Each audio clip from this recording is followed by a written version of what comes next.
Our story begins with Glenn in his secret workshop, building. Well, you'll never guess what he's building.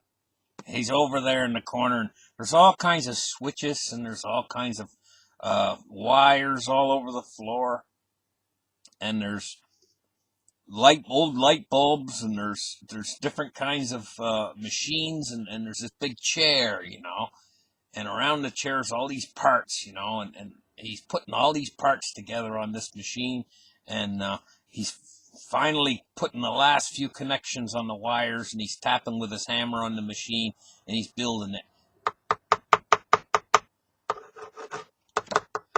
Just to put these last few wires in place. Snap. Oh, he put the wire in. Okay, the last few wires, last few tests. I'm going to get in this chair, and I'm going to test this machine out, this new time machine. I got to set the dial on it. Let's see. I'm going to turn in the numbers. All numbers. Oh, there's 2020, 2021, 2022. There, that should do it. 2022. I'll go 2 years into the future, he says. So he goes over and he makes the last few connections on his machine. He's all excited to test it out because it's never been tried before. It takes 2.21 gigawatts of electricity to run this thing. So he's got these big transformers and batteries all over the place. Huge batteries. He's got a big bank of batteries, all connected up to this machine. So Glenn walks over to the machine, and he sits down in the chair, and there's this big red switch on it that says on. So he sits there and he looks at the switch that says on, and he thinks about it for a minute. Should I really try this out? I don't know. Maybe I should, maybe I shouldn't. Oh, it shouldn't. Maybe it'll work, maybe it won't. So he reaches over and he flips a switch. And there's a whirring sound, and all of a sudden he gets a little bit dizzy. And the room starts going black, and he starts passing out, so he flips the switch off again. Whew! Oh, that was a close one. I feel dizzy. I feel lightheaded. What'd that machine do to me? Maybe it's not a time machine at all. Maybe it's giving me radiation or something. Oh, maybe I shouldn't have done this experiment. Oh, this might not be good. But nothing happened. Oh, I'm starting to feel a little bit better now. Starting to feel less dizzy. I'm starting to feel okay again. Maybe I won't try this experiment again until I get the flux capacitor fixed just right, I'll tinker with it later, So I'm starting to feel a little bit hungry. I think I'll go down and make myself some dinner. So Glenn steps down the stairs, and he walks down the stairs, and he walks outside and goes into the house, and he opens up the house door and walks inside. And everything looks fine. Nothing happened. I guess the machine didn't work. I guess I didn't go 2 years into the future. And so he sits down at the table, for a second. He's still feeling a little bit lightheaded, Says, well, maybe I'll fry myself a couple eggs to eat. So he goes to walk over to the fridge to get the eggs, and he takes the pan down off of the shelf, and puts it on the stove. And he looks across the room, and he sees this funny-looking thing hanging on the wall. What in the heck is that? It looks like a spacesuit. Gee, that's weird. And he looks the device up and down. It's hanging on the wall on a hook.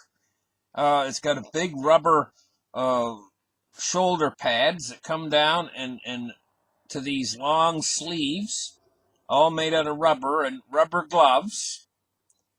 And that's where it ends. There's no rest to the suit. It's just this shoulder part that goes down and all made out of rubber, flexible black rubber, and these long arms with gloves on the ends that are all made out of flexible rubber, kind of sort of like hip waders, that you use to wade into the water with, And then there's this big plexiglass helmet, and then there's another thing. It's a square box with a waist, a belt around it, a big Velcro belt around it, So he looks at this suit for a minute that's hanging on the wall, and he's saying, is that mine?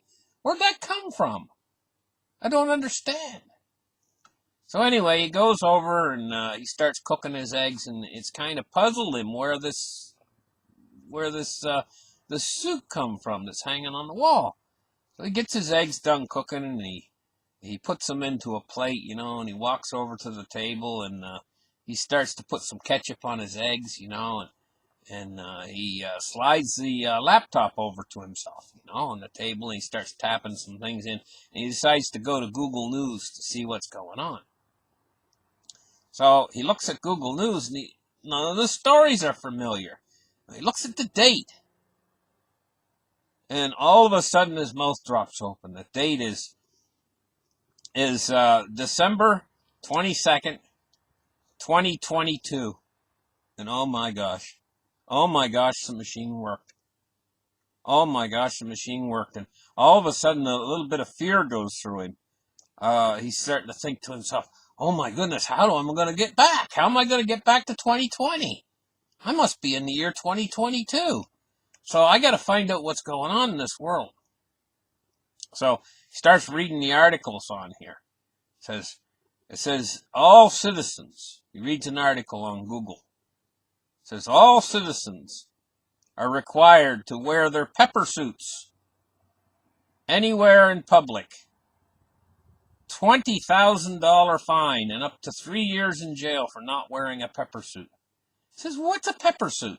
So he gets on the internet and he types into Google pepper suit. He clicks on the thing, and all of a sudden it comes up, and it's a picture of the same suit. This is hanging on the wall. And he says to himself, gee, my future self must have bought one of those pepper suits for my future self. Gee, this is weird. I hope I don't meet my future self. Maybe something bad will happen if I meet my future self. But I must be in the future. I'm going to go out and check this suit on. So he walks over to the suit, and he checks it out.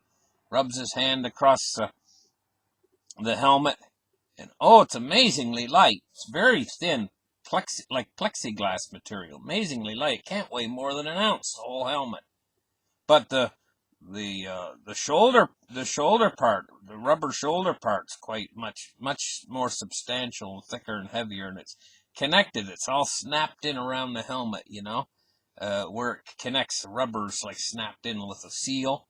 He checks down around the shoulder pads of it, and the shoulder pads are is connected to these long, and there's a seal running around the where they seal in the two shoulder connections that lead to the arms going down to the gloves, and the glove. And the same thing at the wrists. He can see that the suit can be taken all apart into its individual pieces and snap back together again, so that you can replace a glove, or you can replace the arm part of the suit, So he says, well, gee, maybe I'll try it on. So he takes the suit down, he puts a big round helmet on, he puts on the shoulder pads, and he slides his arms into either part of the gloves, And he can see that he can fit this suit on to his regular clothing. So he can just wear any clothing he wants, and the suit just fits down over top, And man, this is great. And he slides on the battery pack on his back, and puts a waistband around his waist, the belt. It's like a belt, with a Velcro. And he flips the switch on the battery pack, and the thing starts to make a whirring sound. You can feel the fresh air coming into the helmet, And he says, I feel like a spaceman in this thing. But this is great. It doesn't weigh much, and it doesn't restrict my movement much. This is pretty good. This must be the pepper suit. I think I better go out and get in my car and go down the road and see what's happening out in the real world. I'll wear my pepper suit. And maybe I can meet some real people and find out what things are really like in the year 2022. So he walks out to his car. And he gets in his car, And he starts it up. And he drives down the road, heading toward the shopping center. So after about 5 minutes, he gets to the shopping center, and he hops out of his car. And he's got his pepper suit on, and he heads down toward the Walmart, toward the supercenter, and he's walking toward the Walmart, and he goes in through the two front doors of the Walmart, And he notices that it's not like it was in the year 2020. There's more people in the store now, and they don't stop you from going in. It's not too bad. But he knows everybody in the store wearing one of these pepper suits. And so he walks over to one of the ladies behind the desk, at the customer service, and he says to her, why are we all wearing these pepper suits? Is this for COVID-19? And her eyes open up big, and she says, what do you mean COVID-19? He says, this must be for COVID-19. COVID-19 must still be here. And she says, oh, no, hon. Where have you been? Have you been living under a rock? COVID-19 went long time ago. This is not for COVID-19. Well, he says, well, what's it for? She says, listen, hon, this is for COVID-20. COVID-20, what's that? Oh, she says, it's twice as bad as COVID-19 ever was. These suits are for COVID-20, she says. And she says, by the way, hon, did you came in through the decontamination unit on the way into the store, didn't you? And Glenn has a little bit of a puzzled look on his face. She says, decontamination unit? Yeah, she says right out there. She points. And there's this big box-looking thing. It's about 4 feet wide and about 7 feet tall. And it's hollow on both ends. And it says, enter this side, exit this side, right? And he sees a man stepping into it and walking out the other side. She says, you went through that unit, didn't you, before you come into the store? And I said, well, no, I didn't. She says, uh-oh, and her eyes get really big inside her little suit, She says, and she reaches over, and there's this thing on her desk with big buttons on it. And she pushes one of the buttons, and all of a sudden, all these lights start to flash inside the store. Siren goes off. Woo, woo, woo, woo. And there's red lights flashing, there's blue lights flashing, and there's green lights flashing, and there's a big announcement in the store. Everyone, hold your positions. Do not move. The store has been contaminated. So Walmart. I get frightened. I'm like, what's going on? What's going on? She says, you stay right there. Don't you move. Don't you move. And I can't move either. Nobody move. Nobody move. I'm calling security. She gets on the telephone. And she's talking on there for a few minutes. And I'm standing there and I'm like, oh, what am I going to do? What am I going to do? So all of a sudden, she's on the phone for about 5 minutes. She says, now don't you move. I'm making a citizen's arrest, she says. Don't you move. Don't you move from that spot. And then all of a sudden, two big fellas, come up in their pepper suits and stand next to me on the other side. And one grabs one wrist and one grabs the other. Won't let me move. I'm standing there and I was like, what am I going to do? What am I going to do? And then about 5 minutes later, all of a sudden I see this big black truck comes driving into the front parking lot of Walmart. And another truck behind it. And also a big fire truck comes in and everything else. And they stop and they all get out. And they all wear pepper suits, every one of them. And they all got they're armed. And they look like a SWAT team. And they come running in. And they grab me and throw me down on the ground, And they start tasering me and everything else. And one of them's got his knee across my neck. But thank goodness I got my pepper suit on to protect my neck. Oh, my goodness.